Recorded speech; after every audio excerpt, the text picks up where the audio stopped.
How are you? I'm good. I'm good. Thank you. Thanks. Sorry for being Yeah. a disembodied voice, but thank you for letting me do No, it's okay. At least it's a cute icon that you have. that. Yeah. Thank Thanks you. for uh thanks for willing to talk. Oh, thank you for asking me. I don't do interviews very often. So I could just jump around before getting to Zenless. Okay. So just to start off, was voice acting always something that you wanted to primarily pursue? Uh no. Um well, well um I so technically, let's taking it back a bit. Um I did from a very young age um get kind of interested in voice acting or voice actors in general. Um, and I like to credit Dave Coulier from Full House because on the original Full House, he would do impressions all the time. And he's done Yeah. stuff like Hanna-Barbera cartoons and stuff like professionally. So that's like the first time I ever saw someone do voices. And so from like a child, I was like, oh, that's interesting. And then I don't know if anyone else has, but you always have uncles or aunts that do like impressions and voices. My uncle did a really good Donald Duck, and it's like magic. Um, and so from a very young age, I was like, yeah, I want to be a voice actor, even though no one else knew what that meant, because by the time I graduated elementary school, it was like 2004. Um, we every all the kids had underneath their photos in their like yearbooks was like their occupation that they wanted to be when they grew up. So you had a lot of baseball players, a lot of lawyers, a lot of like practical things somewhat. And I'm the only one who put voice actor, and no one understood that because at the time we still didn't like I guess celebrityify voice actors. Mhm. If you unless you knew it, you didn't know who Johnny Bosch was in the voice acting Yeah. sphere. You didn't know Crispin Freeman or Michelle Ruff or any of these people. And so at the time I was like the only person. However, I was super into art and I wanted to be an illustrator, kind of an animator, but that took a lot of effort. So I wanted to be an illustrator because I felt like I could handle drawing a still picture. And but then I realized that it was not to say that acting is any easier, but acting came a little bit easier. And so a lot of my family pursued art, and my like brother went to college for it and this and that, and I was like, "You know what? I think I'm going to do this." But as far as pursuing it as a like a thing, like a career, that really didn't cross my mind, honestly, for a very long time. Even when I started getting paid for it, I was like, there would be people, I had friends that I met through various avenues, and they would always be like, "Hey, do you want to do this? Like, do you want to like do this professionally or get an agent or whatever?" I'm like, I don't know about that. Um, and so, but I did get indie stuff, and a lot of that was for over the years, and it wasn't until I feel like I'm just going straight through every question you probably have, That's okay. but it wasn't until 2020, oddly enough, very recent. It wasn't until 2020 where I actually had to like um get my act together because remote became a thing, and I was Yeah. one of the few that still had like a remote like closet or recording studio thing. And so I was like, all right. And so then I started taking it seriously. But I treated it very casually for most of my life, but it has been a part of my life longer than it hasn't, I guess. Mhm. Yeah, it is really cool considering where you live, how many anime opportunities that you've gotten. Yeah, very, very surprising. And so much so that every time I get into a session with someone who doesn't know me, they're like, so what part of LA do you live in? And I was like, I don't. Texas? No, no. So I'm very fortunate. I'm very grateful for that. Is there any aspiration to move to LA eventually? Uh, I've had friends be like, "Hey, let's move in together." I'm like, "You get me a very high-paying job, maybe." But I think I think I might move closer at some point, but living in California doesn't sound too enticing. I'd rather visit for jobs and then like leave. Though it is more enticing than it is now being on the East Coast because that flight sucks. So what was your first major anime role then? First major, um, like define major. I guess reoccurring, right? That would be Yeah. pretty major. Um, I guess Sleepy Princess and the Demon Castle would probably be the first major named recurring guy who'd had like a bit where they just cut away and he's doing something else, but I'm always there. So I guess that role would be the first big anime thing. Do you think that you prefer working on more dramatic roles over comedic too, or no? Uh, I don't know. I've uh like with most acting things, there's positives and well, not really negatives, but there's positives to both uh genres to be had. But I think it's easier for me to be comedic. However, I am very much drawn to drama, but I don't get to do it very often. Um, Sometimes with anime you get those moments, but generally speaking, I'm always in some sort of rom-com where I'm screaming. So it's like I don't get that much. I some live action, but I don't do that very often either. Um, but I've found out over the course of dubbing that I very much enjoy the more subtle acting, very intimate, very quiet, sometimes whispery, sometimes there's a lack of voice because you're so into it. Um, and you just don't come across that very often. Or if they do, I have to go somewhere else to do it, and I'm like, I just want to do it from here. But yeah, but favorite is hard because yeah, you've interviewed a lot of actors. It's like I'm sure we're just very happy to be working, and every job is the one that's like, oh, this is really fun or something. Hmm. So it's hard to say, but the one that keeps coming back that I really enjoy is Cuckoo. So I guess comedy, if I had to You, choose. yeah. Well, do you probably personally relate the most to Umino then, in terms of who you played so far? I I hesitate to say so only because he does have some flaws, and I don't want to necessarily be associated.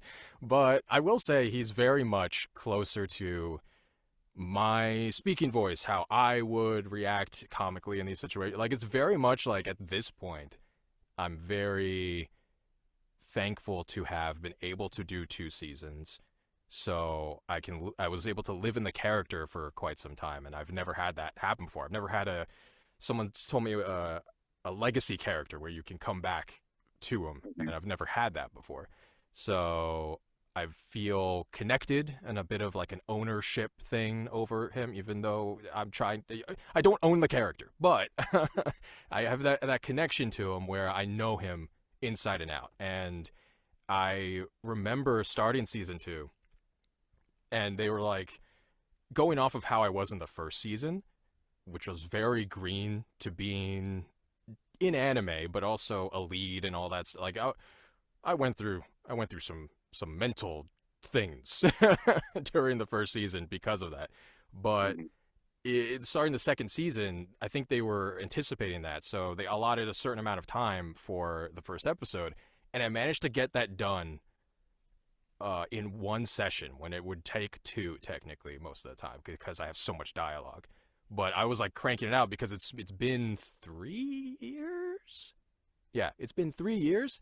So I've had some experience and I guess training over that time that it just felt more natural. And then as the second season went on, I was like, this guy is me. Yeah, sure, this guy is me. I'll own it. I don't. His choices are very questionable, but his like personality feels like it was morphing with mine. And so I would say Umino is pretty up there because of just the longevity of that role that I've been able to do. Are you also outside of that? Are you well? Like, what is the case so far? Do you think that you've had to alter your voice the most for a character? Uh, um, ah, interesting question. Because if we're talking like characters that I originate, quote unquote, originated for the English like version of it, I haven't really had to do much changing.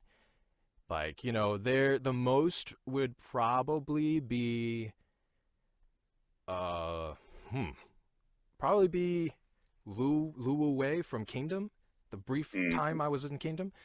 Because that guy has more of a voice like this. And so I did that. But for the most part, I'm pretty much normal. Ye Shiyuan's kind of just my voice just a little more, you know, restrained.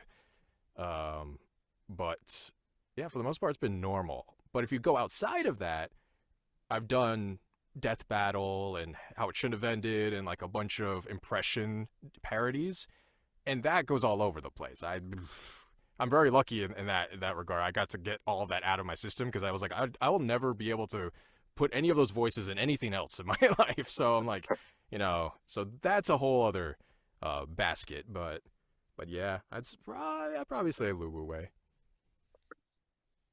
And in terms of I guess not just Zenless, but have you also auditioned for other Mihoyo games? Yeah, yeah.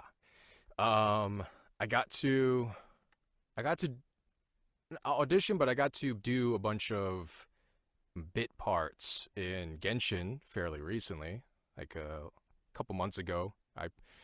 I'm not gonna pretend I understand how gotcha games work and patches and story and all that stuff. There was a time where I was like, "Oh, can I announce this?" They're like, "No, you technically didn't come out until the part two of that." I was like, "What does that mean?" Uh, so I'm like, but I did some for Genshin. But I've auditioned for Honkai a myriad of times over the years. Haven't been able to hook anything in, but one day. Mm. Well, with Zenless, did you audition for other major characters too? Yes, yes. I auditioned for Wise and Billy. Um, I think back when it was in beta, like Okay. way before, like when they had a couple of different cast people and this and that. So I auditioned for it back then. And as far as since Sound Cadence took it over for its like official release and stuff, not really. I think this character was like the first in a while that I auditioned for Zenless. What did you? Well, I'm sure that um you probably only saw Shiyuan's first form, right? Yeah, kind of. Yeah. In the auditions, they didn't have any visuals yet. They weren't completed, and so I was like, interesting. And he had a different name. It was like they weren't necessarily sure where he was going, I guess.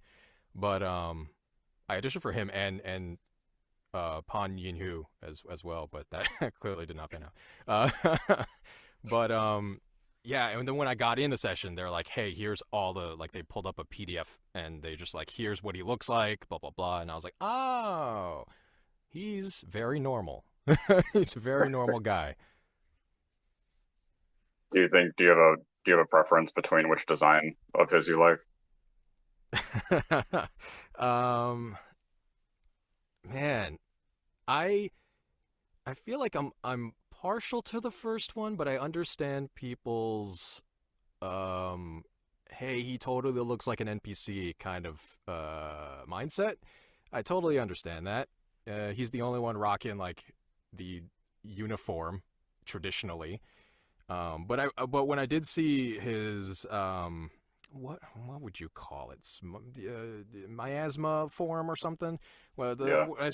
I keep calling him in the session. I keep calling him Black Suit Spider-Man. But when he first showed up and I was doing the cutscenes, I was like, oh, look at this fit. I was like, what happened? And so I'm like, I like them both. Um, if they can merge them somehow, that would be nice. Hmm. Maybe bring a little more orange into it or something. I don't How could you relate to him the most? know. His man, because boy, does he have underlying issues. I think I relate to. I mean, one, his dedication to his family, his undying need to save his sister. But I, especially in the beginning, even though it was kind of, I guess you would say it was a ruse, but I feel like it was very much still him, just being like the older brother type of the group. I feel like Hmm. I end up being in a lot of my friend groups, and just him being like, "Oh, I'll take care of you," blah blah blah, and then Jufufu's like, "Oh, I want food," and he's like, "No, no, no, you have to give up your food for them." I was like, they are our guests, you know. It's like I'm constantly I won't say people pleasing, but I'm very hospitable. So I like that aspect of OG Shiryen, but yeah, that's I think I would relate to normal, not miasma guy. Um, Is there a default line that you have to get into his headspace? uh not not really, because he's kind of he's evolved a little bit. Um, and the times I was normal guy, most of it was 2.0, and then I was like Hmm. sporadic, maybe a little line here or there, so I didn't really need to do too much. They would play me in and I'd be like, "Oh, I see." But in the this black suit version, he's angry. He's very angry. So they play me back and I would just be like like I would just kind of get into a sort of gruffer state and just, like I would just repeat whatever line they had for me, like whatever reference. I don't really have a trigger word for them. Um, so yeah, it's just Sarah, like what are you doing? Like that kind of thing, you know? Sarah's usually the the reason why things are happening. So I feel like if I just grit Sarah, it's like, oh, okay, I'm there.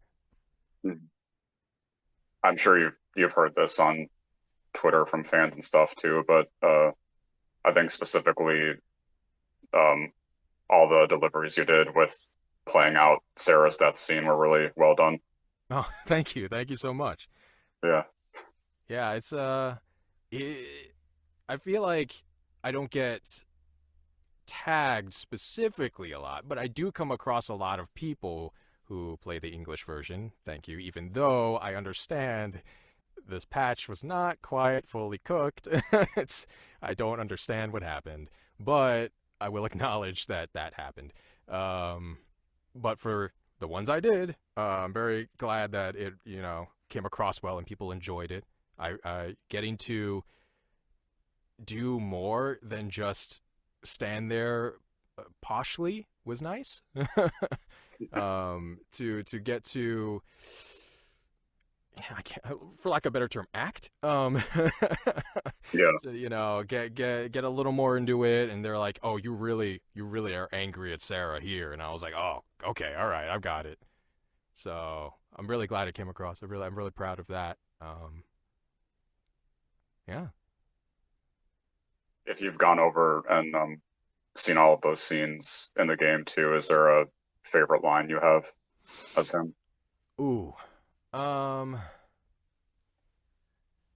Favorite line. Man, I I feel like I don't have as many memorable lines as some of the other characters. I mean, even Sarah, but Sarah has like monologues. Um, because usually my lines are reactionary, so Hmm. it's all like my wish and what have you done and why are you here and like, um, yeah, I guess just anytime I say Xiao Guang because I'm very proud that I pronounce it correctly. Oh, right.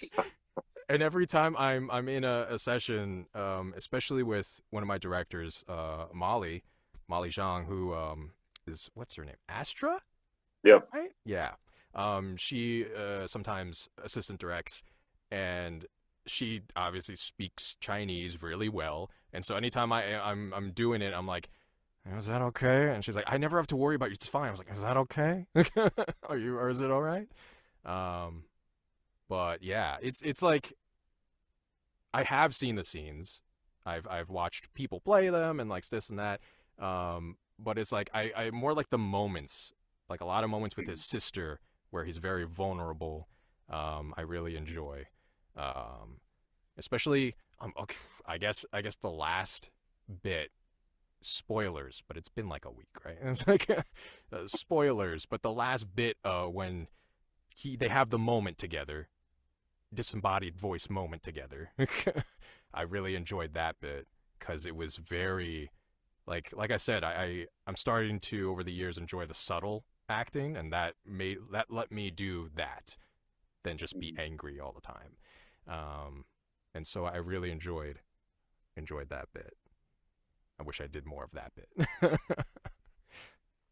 Do you also think that Shiyuan is the most emotionally involved headspace you've had to go so far? Hmm. Um, I'd say he's up there. He's definitely up there. Um, there's a character kind of in a similar vein where they're like conflicted, but ultimately they're like kind of angry a lot towards the end and stuff. Is this year as well, I did AFK Journey, and in that I was Perseus, which was the main I I guess main character of the first part of that season. And he goes through a lot. He like that one was very much um I'm like screaming out of desperation towards the end of the season. It's like his Greek tragedy type stuff. And so I was like, oh, this is very heavy. And they're like, hey, yeah, we're gonna go into it. And I lost my love, and then she came back, and this is that. But she's like a god, and blah blah blah. And it's like very emotionally taxing by the end of it. And I'll say that one's probably just above Shuyan, but Shuyan does some things, and I appreciate him having an arc at all, because I mean, it could be like Pan Yin, where is he? Where is he? Cooking somewhere? I mean, I'm just saying. At least I get some arc and some travel. Having talked to Amberly Connors twice, what's it been like for you to be directed by her? It, it's really fun. It's really fun. I've known Amber for a very long time. And she's one of those people that would ask me like, "Hey, are you gonna take this seriously? Are you gonna do something?" And for years, like when she lived in Texas with the first Sound Kid in studio, she was like, "Hey, are you gonna move? Are you gonna do this?" I'm like, "Ah." But she's known me since I was like an annoying little teenager, so it's been a very long time. And anytime I get to work with her is very much like, oh, I'm comfortable. Like this is safe. This is a safe kind of environment, which I feel like that with a lot of directors, but it's different when it's like a person you've known. Mhm. And I will say, she she's very nice, very kind person, and definitely helped me get into the mindset of dubbing and the mindset of, I don't know, being a professional. She really taught me a lot. Because when I first did my first anime dub called Glepnir, that was with her studio, and Yep. my first session ever was with her and our engineer Natalie Van Sisting, and I knew both of them for growing up, you know. So it's like we all knew each other for like 15 years, and so it's like I was like, oh, this is great. You can, you know, they were holding my hand through it. They're like, this is how it works, blah blah blah, and I was like, thank goodness. Um, and then when I had my sort of I want to say issues, but like there's a lot of things I was mentally thinking about and going through the first season of Cuckoos, and Amber called me up and she was just like kind of talking me through. She's like, "I'm talking to you as a friend. What's up?" And again, I was like, "Oh, thank you." So it's been, you know, I enjoy working with her, and every time she would be like, "Oh, I want this more Titus," and purely because we used to do like Final Fantasy X like things together, and so I was always, yo, hey, Titus, like that kind of thing. And so anytime I'm doing Zenless and Shiyuan doesn't have anything to do, it's like they're like, hey, we're gonna put you on some background guys. I'm like, okay, cool. And so it's usually like this. All right, like that kind of thing. Yeah. And so I'm like, she always is like, I'm gonna make him do that, like no matter what. And I was like, all right. Are you friends with very many other voice actors in the cast too? I'm chill with a lot of them. Um, it's like because the industry is like kind of like schools, like you're not necessarily best friends with anybody or really good close friends with a lot of people, but you're all chill with each other, you know? Yeah. So it's like pretty much because a lot of that cast comes from the pool that Sound Cadence has, and I'm pretty much cool with everybody. At least I'd like to think so. If someone has beef, I don't know. But pretty much, can't like name drop anyone specifically. Um, but I'm sure if I'm like, hey, what's up? They're like, oh, hey, Nick, what's up? You know, Mhm. I'm hopefully thankful that that is the thing. I know you've been pretty interactive with the I think it's the Daily Shiyuan Twitter account. Yeah, because I've never had a character that had a daily account before. I saw that pop up before the patch even like dropped, like before anything came out, before we were allowed to announce, and I was like, already?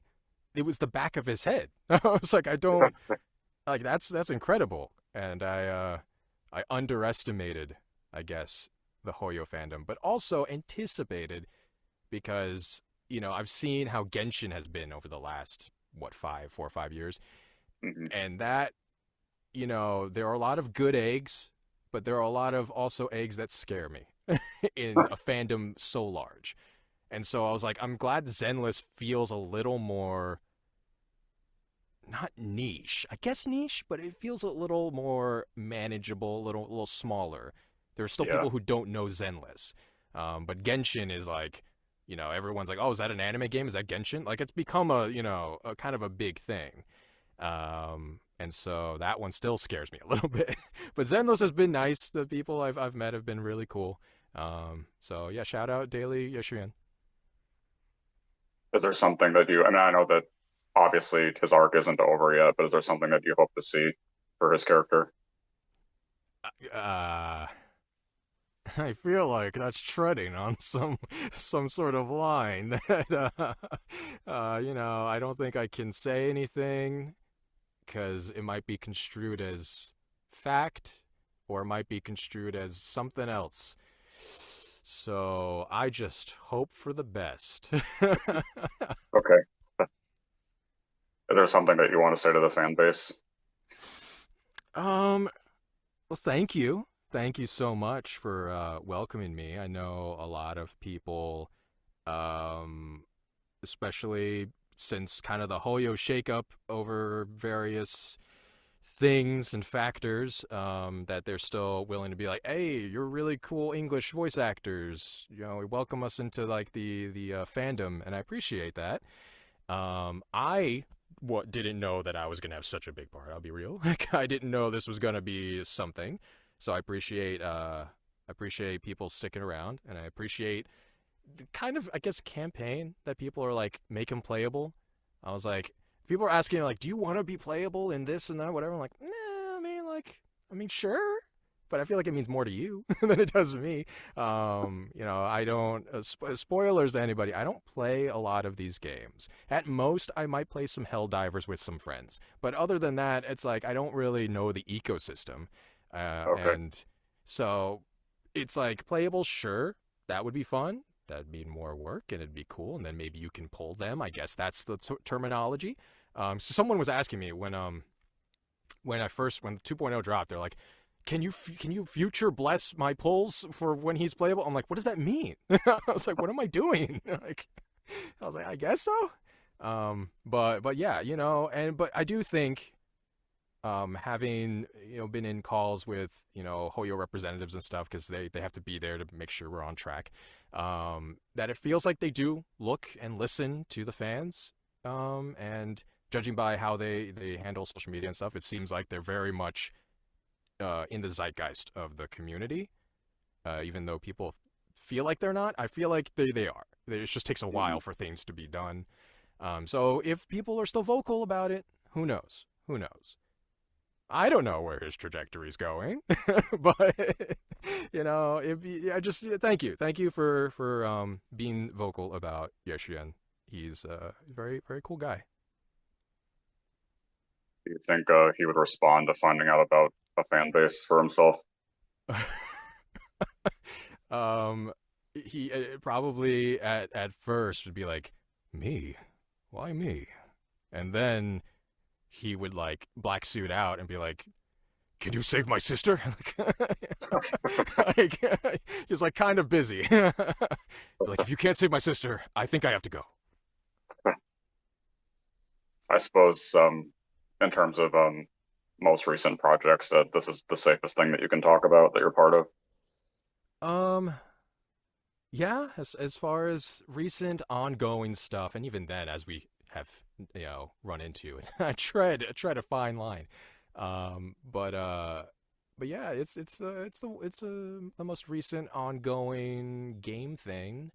Um, I did do a couple other projects. Like I said, AFK Journey came out a while ago, and Shin Godzilla. I got to be in Shin Godzilla. That's kind of nuts.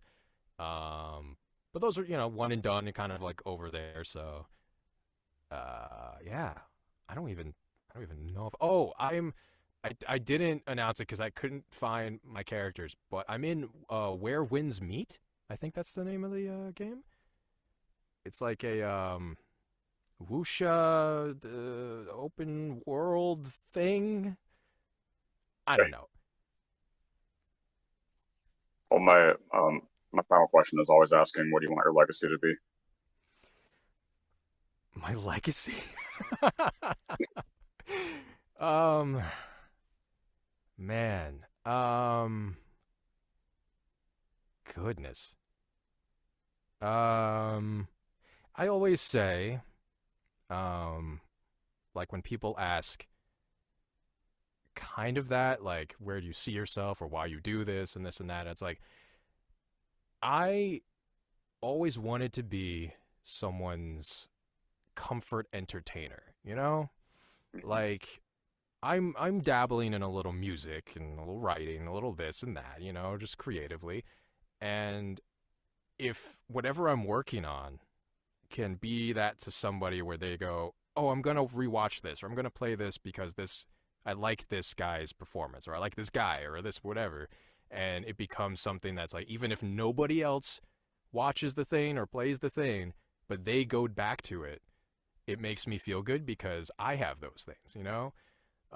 I have animes and movies and stuff that isn't the mainstream popular like Marvel stuff or whatever that I go back and I'm like, this one's for me, and I really appreciate all the actors in it or all the musicians in it. The this one band that was local to Long Island where I grew up. It's like, it's like I appreciate those things even if those people don't blow up.